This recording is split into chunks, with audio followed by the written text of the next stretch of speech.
If you've been on the internet at all this year, you've seen the headline, Las Vegas is dying. Tourism is down, the casinos are worried, and everybody suddenly has an opinion on whether the city is finished.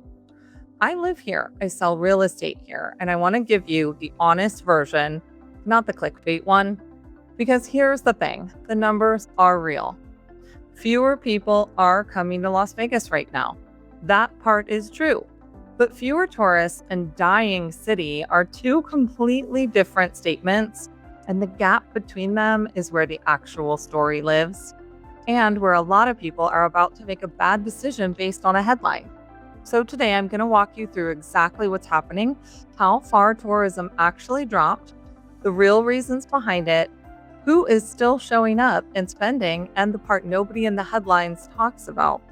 What a tourism dip does and does not mean for the housing market and for people thinking about moving here.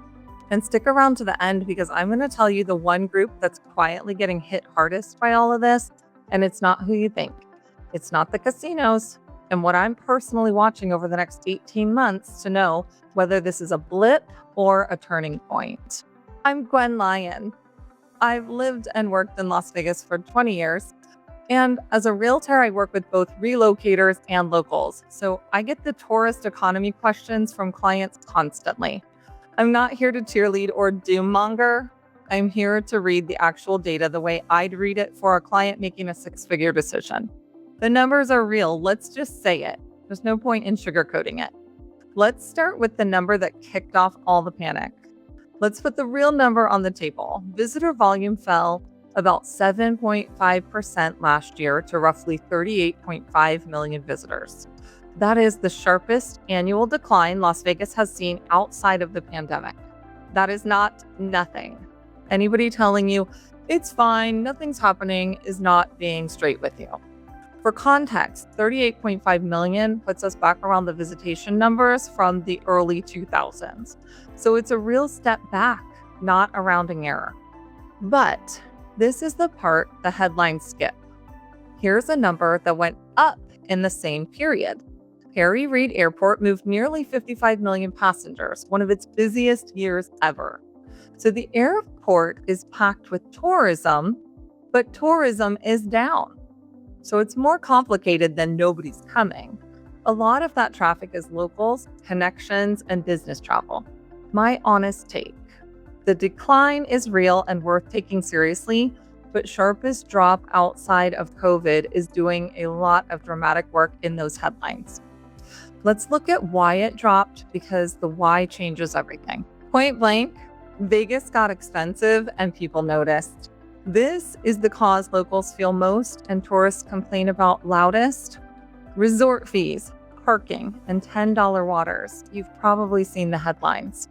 Anyone who's been to Vegas recently has felt the sticker shock. The number one thing driving people away isn't some mystery. It's the price of everything.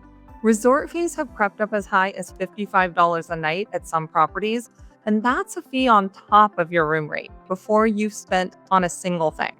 Then there's paid parking, which used to be free and iconic and is now just another line item. Travelers are telling the same story over and over. $10 for a bottle of water, $25 for a drink, expensive food. There's no deal here anymore. Average room rates have been sitting around $196 a night.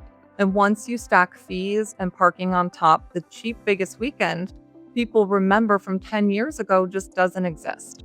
Here's why this matters more than the other reasons. It's the one thing that feels like it's a choice the city made. Heat is nature. Exchange rates are the world. But nickel and diming visitors, that's a decision, and the market is responding to it. The honest read, Vegas priced out its own value reputation, and value was always the hook. That's fixable, but somebody has to decide to fix it. Another big reason for the tourism drop, the missing international and first-time visitors. Canadian and foreign travel dropped hard, and first-timers totally collapsed. These visitors are the top of the funnel. You lose them and you feel it for years. Anyone who thinks tourism is just a domestic story does not see the big picture. International travel to Vegas has fallen off, and Canada is the clearest example. Canadian visitors have been down anywhere from 20 to 50% depending on the month. The drivers are a mix of weaker exchange rate, tariffs, and cross-border friction. The general political tension has made some travelers think twice. But here's the stat that should really get your attention. First-time visitors have dropped from about 24% of the mix down to roughly 10%. Think about what that means. First-time visitors are how a city refills its pipeline. They come once, fall in love, and become the repeat visitors of the next decade. When first-time visitors collapse, you're not just losing this year's revenue, you're losing the repeat customers of 2030. Canadians in particular were reliable, high-frequency, drive and fly visitors. Losing them leaves a specific hard-to-replace hole in our economy.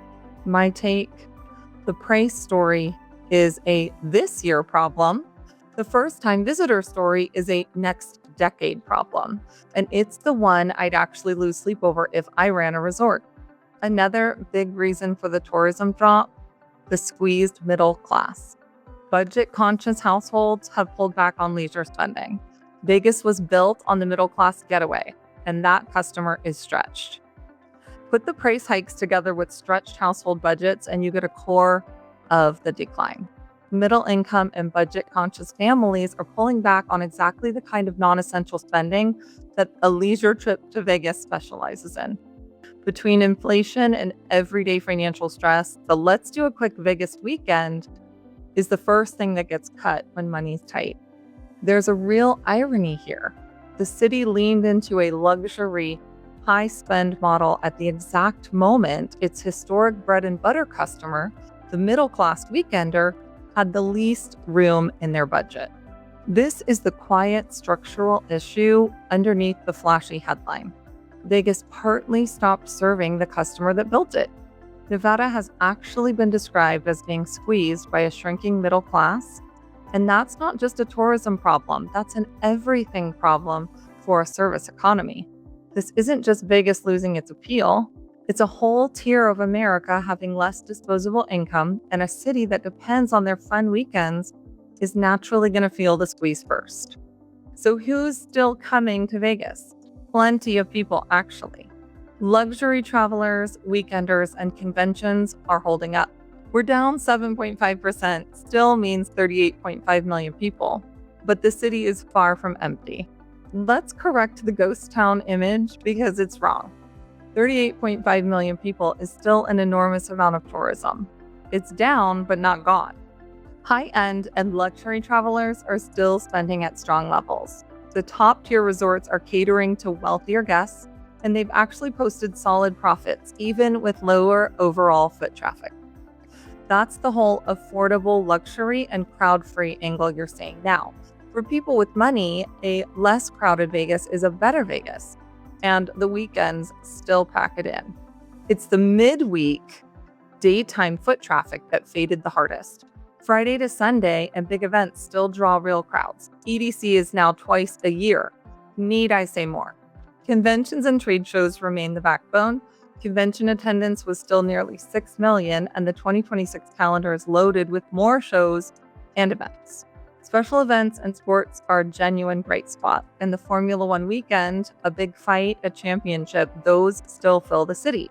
The pattern is clear. The high end and the event-driven crowd are resilient. The everyday midweek budget middle is what thinned out, and that's a very different diagnosis than Vegas is dying. The part nobody is talking about is what this does to locals. Here's the group getting hit hardest. It's not the casino corporations, it's the locals whose income depends on tourists. When midweek foot traffic drops, the first thing to go is hours. Servers, bartenders, housekeepers, rideshare drivers, entertainers. They're seeing fewer shifts.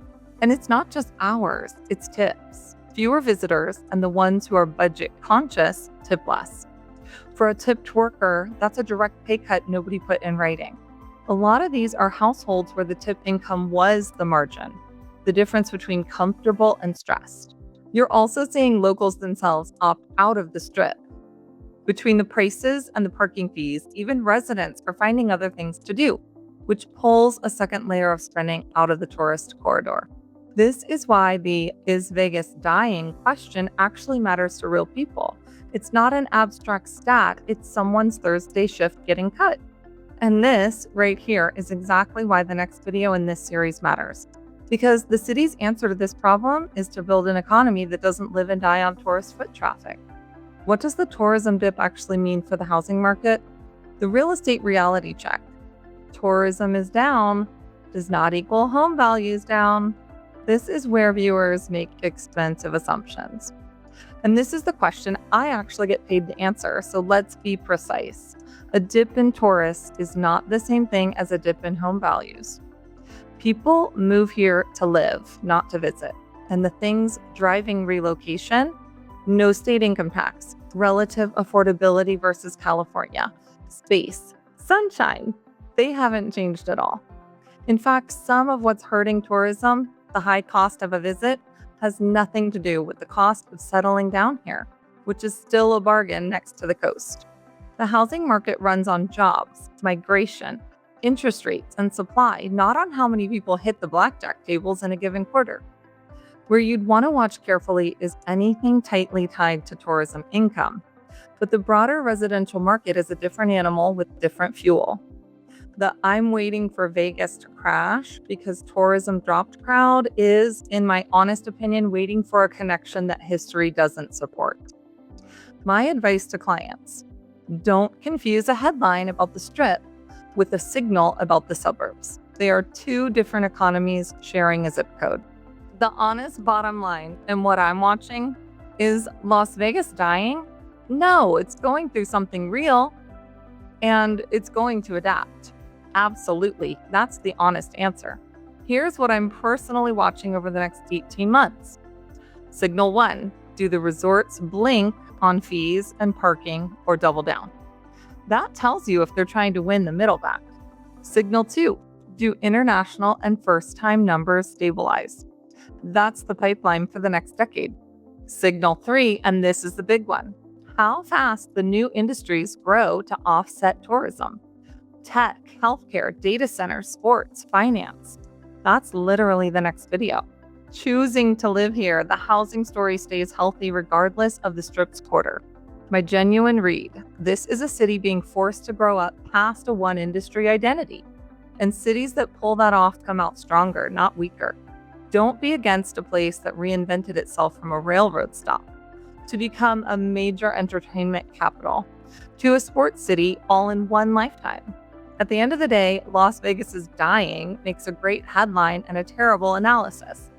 The tourism drop is real, the causes are fixable or already shifting, and the housing market runs on a completely different engine than the Strip. This city has reinvented itself more times than Madonna. And if you understand what's actually happening underneath the headline, you're not scared of it, you're positioned for it. If you're watching all of this from the outside and wondering what it means for you, whether it's a good time to buy, sell, or make a move here, drop me a comment or send me a message. Tell me your situation, what you're worried about, and I'll give you my honest, no hype brief. That's the whole point of this channel. Real talk about a real city.